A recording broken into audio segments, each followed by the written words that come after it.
So we're recording and we're live. So welcome to our presentation on COS's Calumet initiative.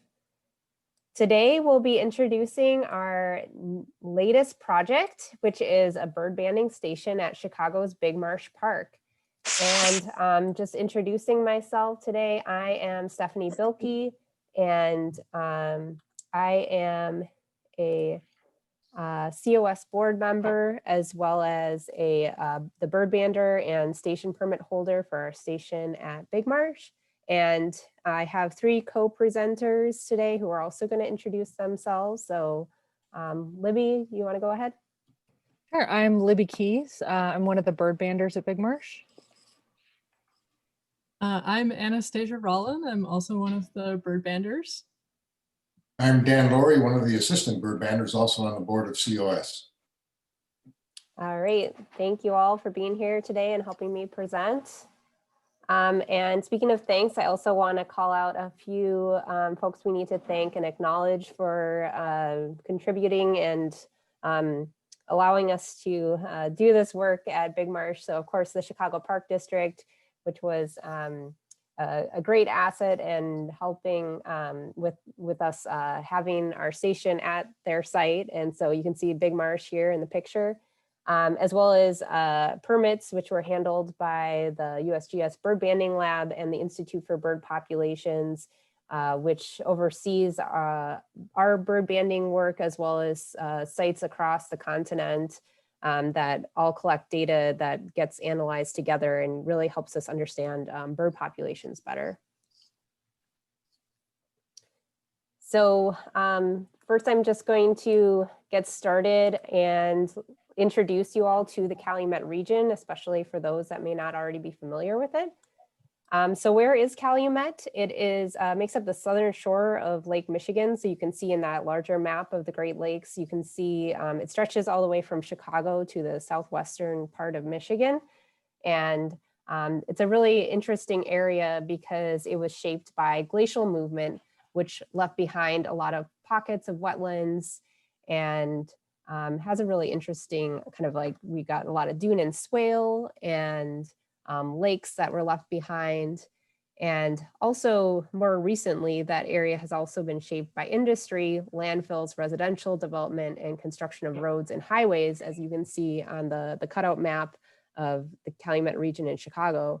So it's an area that has a lot of interesting ecology that kind of interfaces with industry and humans being here, and that really results in, you know, a lot of interesting questions we can ask about what kind of happens at that interface.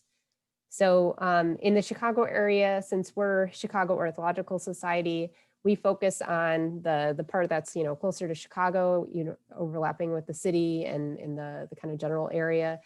And you can see that some of the natural areas that are highlighted on this map, and you can see where Big Marsh is, which is where our banding station is located, and some of the other natural areas that are kind of scattered about here that are operated by the Chicago Park District, the Forest Preserves of Cook County, as well as the Illinois Department of Natural Resources. Unfortunately, you know, there is, with all the industry that has happened in this area and landfills, there is a history of contamination as the land was literally used as a dumping grounds. But in the last 10 to 20 years, there's been, despite all that history, there's been a renewed interest in protecting and restoring the special natural areas in the Calumet region. And that interest stems from our knowledge that Calumet has been historically important, particularly for birds, and even once known as the Everglades of the North due to its extensive wetlands. So with the renewed investment in restoring these lands, there is a complementary interest in learning how restoring habitats impacts the birds living here. And for COS, we have an interest in birds of the Calumet, but also in bringing more awareness to the importance of the region to birders like you across the Chicago area. So as COS, we have drafted a plan for broadening COS's impact across Calumet.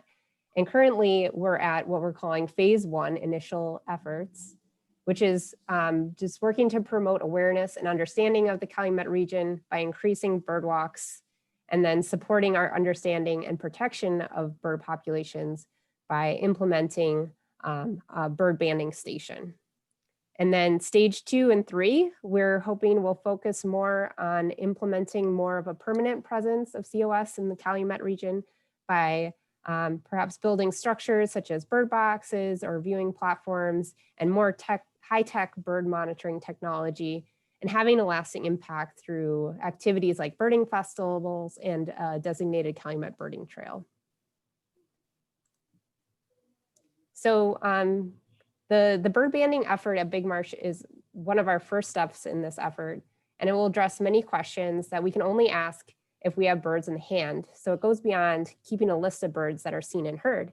And we can ask questions like, what are baseline survival and productivity measures within this really unique urban industrial landscape? And what bird species may be successfully breeding at places like Big Marsh? And since we only just started this bird banding station this year, we don't have the answers to these questions yet, but we are excited to share more about how we are collecting the data to get there. So I'm going to hand it over to Anastasia, who will tell us more about why we band birds. Hi, so yeah, I'm Anastasia Rollin. I'm an ornithologist with the Illinois Natural History Survey and the University of Illinois. And so here are some pictures of birds that I've banded or helped band over the last couple of years. As you can see, all of these birds have different sized legs, so they all need different sized bands. And bird banders receive bands from the US Geological Survey, and every band has a unique number on it that allows us to individually identify each bird once we have it in the hand. And if you look over to the right, the red-headed woodpecker, you can see that it actually has color bands on its legs, and the color bands help us tell birds apart, individuals apart in the field using binoculars. So why do we band birds? As beautiful as birds are, we don't just band for fun. We're capturing and banding birds as part of a larger monitoring effort with the Institute for Bird Populations in a project called MAPS, like Stephanie was saying, which stands for Monitoring Avian Productivity and Survivorship. And so now I'm going to go into some of the things we can learn from banding birds. So one of the things that we can measure is bird diversity, or what species we find in an area. Since some bird species are skulky and difficult to spot by sight and sound, we can catch them through passive misnetting. Another thing we might want to know is when birds breed, and we can measure the timing of reproduction if we consistently band birds through the breeding season.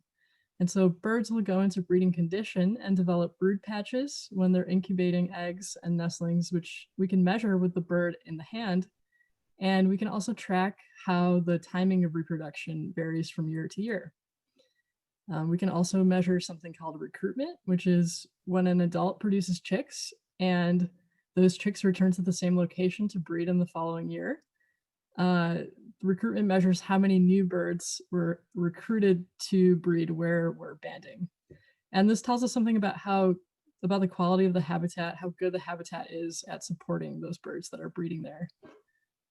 So next slide. We're also interested in how long birds live. Obviously, birds don't go gray or need glasses as they get older, but it's just my cartoon of showing a bird aging. So by banding birds and recapturing them year after year, we can measure the survival of individuals. And about a third of the birds that are banded at bird banding stations are recaptured the following year. And so since we know, we can figure out the bird's age when we have it in the hand. And then if we catch it again the next year, we know it's 1 year older. And then finally, the banding station at Big Marsh is a MAPS banding station. So this focuses on catching birds during the breeding season in the late spring and summer. But there are also banding stations that will capture birds during migration as well. And banding then will let us know the timing of migration and if it's shifting year after year. Yeah, so next slide.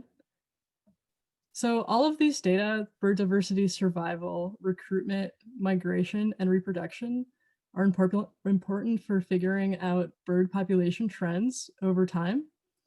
And so the Wilson's Warbler globe in the corner, that's the Institute for Bird Populations logo. And the Institute for Bird Populations is a nonprofit based in California, and it focuses on bird conservation. And so over the years, they've developed an extensive network of bird banding stations all over North America. And so there's map stations running that will be running again in the spring in almost every single state in the United States. And this is really important for looking at how bird populations are doing nationally.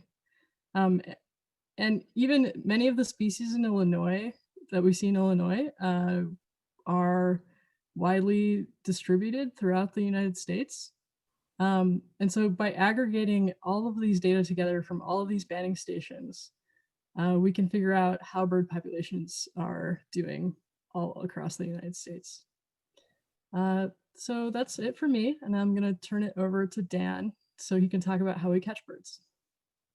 Sure, I don't have experience with banding birds, so I was the handyman of this project, responsible for putting the poles together and all the hardware and stuff. The middle picture you can see in late spring, the poles are sprouting in my backyard.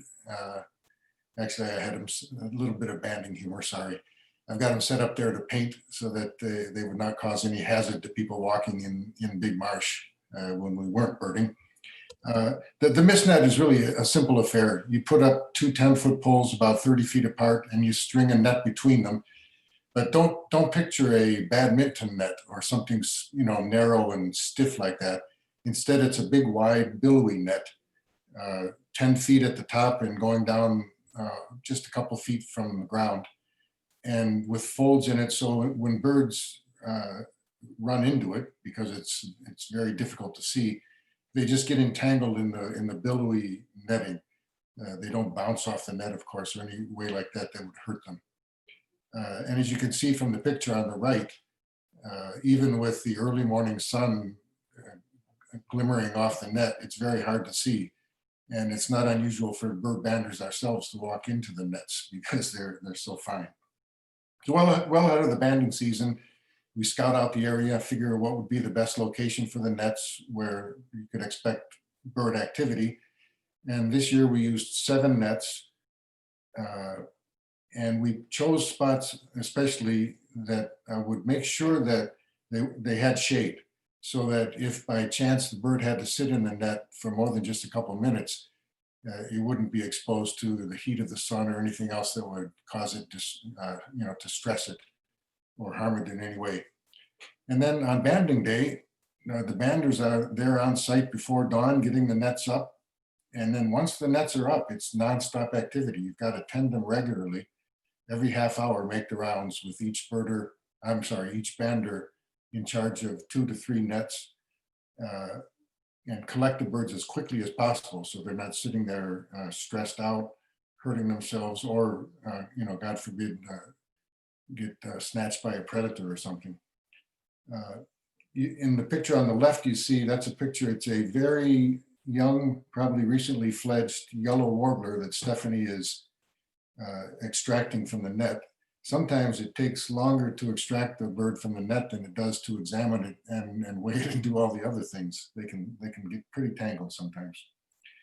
The bird will then, Stephanie or the bander will put the bird in a soft bag, 1 bag per bird, and then carry it back to the banding station where all the data gets collected.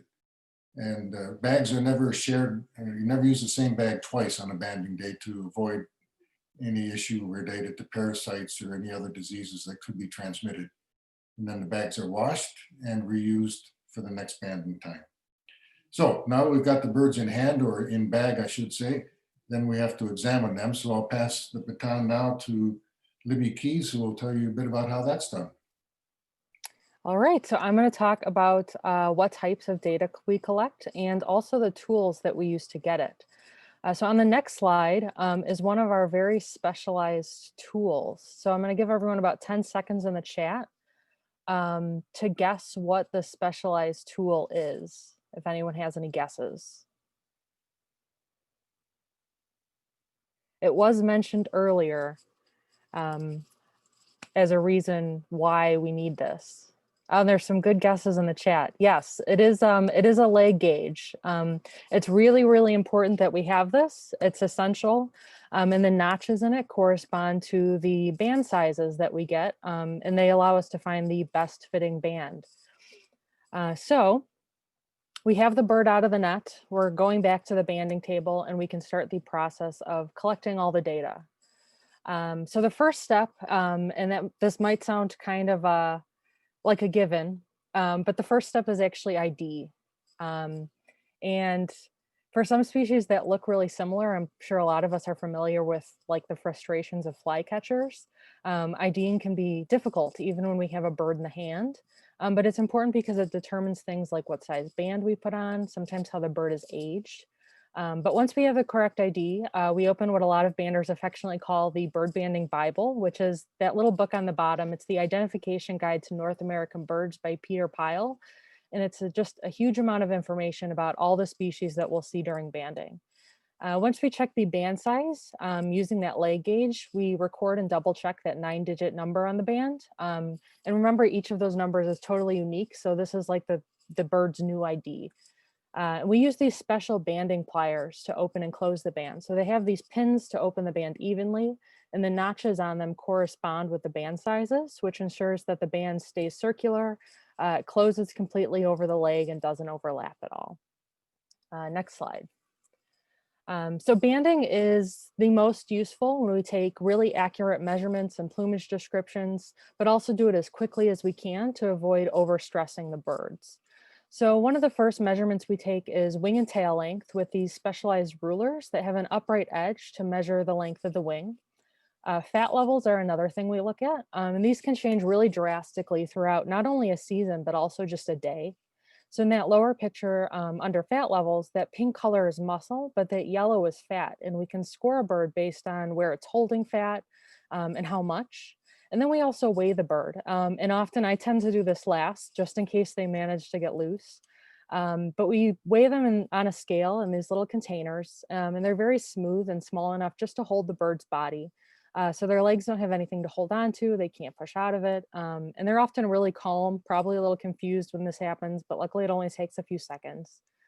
And beyond these really common measurements, there's other things, things like bill length and width, leg and foot measurements, crown patch size. Often we do something called sculling, which sounds a little aggressive, but it's just taking a little water to part feathers on the head and look at how formed the bird's actual skull is to help age them. And then even things like taking feather or blood samples, all of these can be done or not done depending on the project. And then finally, on the next slide, we have aging and sexing. These are the other two big things we have to do. Now, sexing is usually pretty straightforward.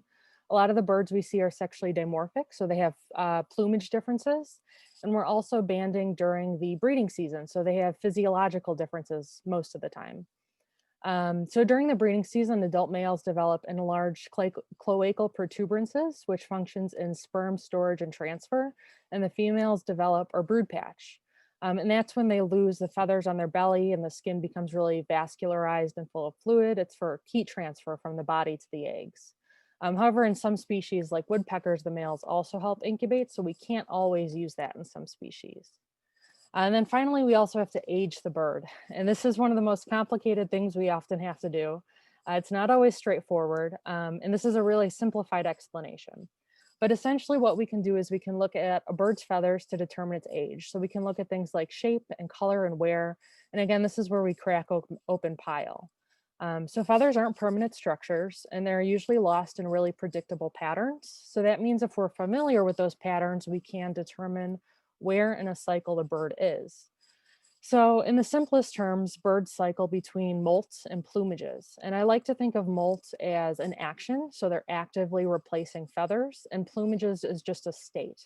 So a plumage would be like a breeding versus a non-breeding plumage. So you're probably familiar with that in a lot of birds like the male American goldfinch in the winter versus the summer. So those different plumages require active molting of feathers in between.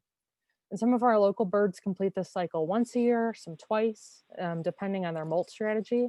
And that's where pile really comes in handy. Birds are also aged by calendar year. Each bird has their birthday on January 1st. So any bird that's born this coming spring that we banned will be known as a hatch year. On January 1st of next year, every bird will be known as a second year, and so on. And of course, there's always unknowns, and we can't age birds often past second or third year, or sometimes even after hatch year. So they're just known as an after hatch year.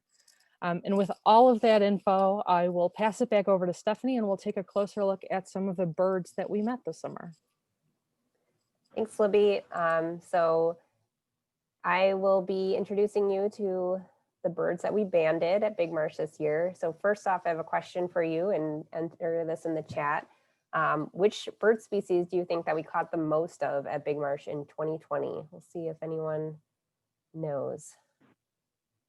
Got some guesses. Sparrows, mostly song sparrow. Lindsay says catbird, and you are correct. Oops. 44 catbirds. So they were the #1 species. We caught a little over 200 birds in 2020, which we actually had a shortened season. So that was a pretty incredible number with 7 mist nets. And 44 of those were catbirds. This is a young bird. He looks kind of a little, got some feathers still growing in, and he's still got a leftover gape, which is, you know, the young birds have that soft tissue around their beak so they can open it really wide and beg from their parents. And anyone have a guess of what our #2 species was?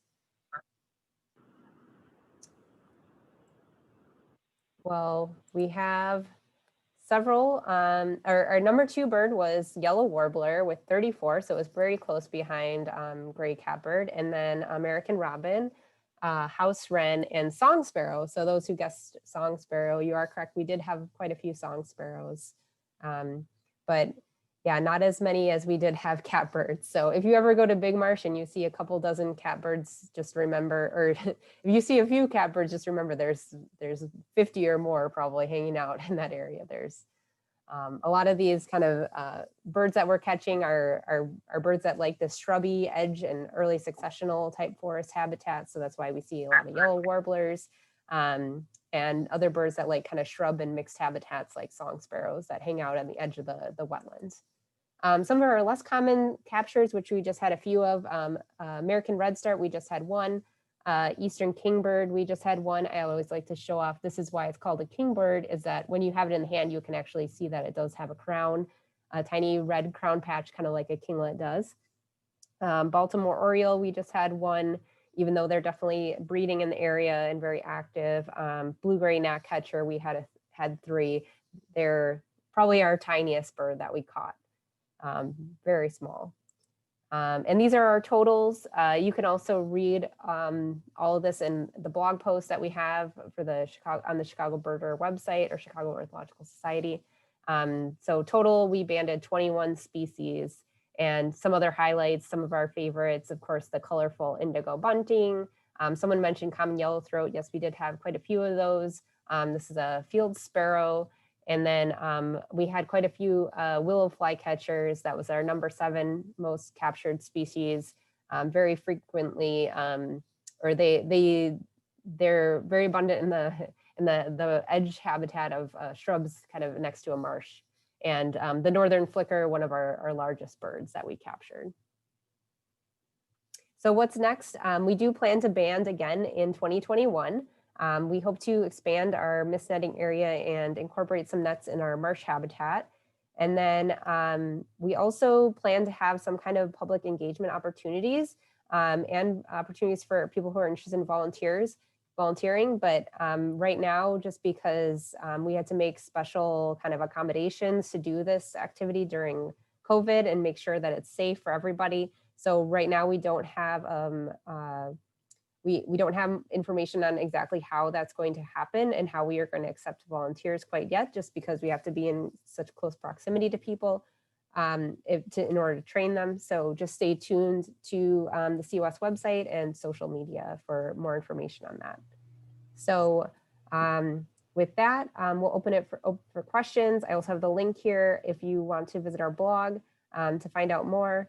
And if you're interested in following up with us to get on a list for, if you're interested in volunteering, you can contact us at calumet@chicagobirder.org.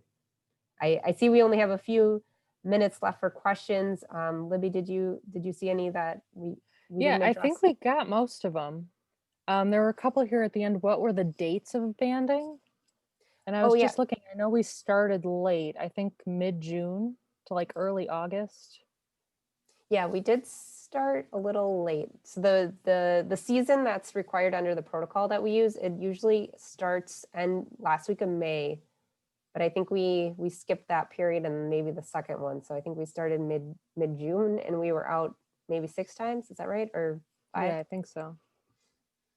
So this survey just occurs, they do it once every 10 days. And the purpose of that is to try to kind of capture information during different important parts of the breeding cycle. So in the beginning, the beginning half of the season is focused on adult breeding birds. And then the second half, we tend to catch a lot more young birds and also a lot of molting birds, which is that's both in this picture here of a yellow warbler that's molting in its wing feathers. As you can see, these little tiny pin feathers that are growing in. They get easier to age at the end. Yeah, We get all that the is babies. handy. We also had a question from Dan. Was there a species that we were surprised we didn't catch? I was not surprised, but disappointed. I had kingbirds over my nets constantly. And then Stephanie, you were the one that got the kingbird. The very end. Maybe not surprised, but disappointed. And I know those warbling vireos were haunting you too. Yes, yeah, definitely. They several times I saw them fly just over the nets, which is pretty classic for a bird that you want in the nets. With as many red-winged blackbirds that we have at Big Marsh, we only caught 2. So I was a little surprised by that. But if we put nets in the marsh, I'm sure we'll catch plenty more. More than we want, yeah. Are there any other questions? Another a late question. Do we always put nets in the same place? Yes, for the most part. We are allowed to move them, but just for consistency, we do try to put them in the same place. Now, I think we can move them. There's like a set of rules, right? Like we can move them if there's some kind of disaster. But because we're trying to get a specific data set, they don't want us to move the nets. Yeah, we actually have to prepare a detailed map ahead of time to submit of exactly where the nets will be, et cetera. Yeah. Yeah, I did have another banding experience where we had to move a net because a tornado put a giant tree right in where the lane was. Fortunately, we don't leave the nets up when we're not banding, so didn't destroy the net, but we did have to move where the poles set waiting for us. How do we catch higher flying birds? We don't. There are things that are called canopy nets. We have 60 seconds. But from what I understand, they're more of a pain without a lot of birds. Yeah. Yeah. So occasionally we get one, but it's just chance. You can put nets up on pulleys, but they are harder to manage. Yeah. It's so much work for like 2 birds. Yeah. I think a lot of bat people use them. All right, thanks, guys. Thank you. Rebecca. Yeah, thanks. Thanks, everybody. We have a second. We probably don't. We have What- 15. 14 What are you seconds. What are you hoping to band in the marsh when you set up a net there? Like, is there any like indicator or target species you guys are looking for to get data on? Anything, but Anastasia, go ahead. Oh, I was gonna say marsh wrens. I'd love to Marsh wrens.